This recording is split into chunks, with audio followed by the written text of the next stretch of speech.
नाज़रीन अस्सलाम वालेकुम। हमारी सिर्फ शाइन टीवी न्यूज़ के शाइन टीवी न्यूज़ में भली का खबर ॾींदालूं त साले पट रिपोर्ट मोहम्मद सचल मला GSN जी अमला सिंध मला फॉर्म चेयरमैन डॉक्टर साईं रखियो मीरानी साहब के सॾ ते 21 नवंबर सिंध समेत दुनिया के कुंड मिरांदड़ समुंड के छोलियन से मुहार वट दिलेर बिरादरी मला बिरादरी के 21 नवंबर मला जो आलमी ॾियारो मुबारक हुजे।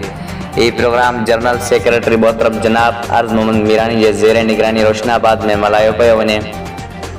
खास मेहमान मोहतरम जनाब शेर मोहम्मद मीरानी, डिवीज़न सखर सदर मोहतरम जनाब खुर्शीद मीरानी, सदर सखर मोहतरम जनाब दिलबर मीरानी शरफाबाद, जनरल सेक्रेटरी तालका सालेपट सदर मौलवी लाल बख्श मीरानी, मोहम्मद सचल मला, हजूर बख्श मला, मलिर खान मला रोशनाबाद के मला बिरादरी तोड़े उतों के मानून वॾे अंग में शिरकत कई। वधी खबर ने अपडेट्स लाइ ॾिसंदा रहो शाइन टीवी न्यूज़।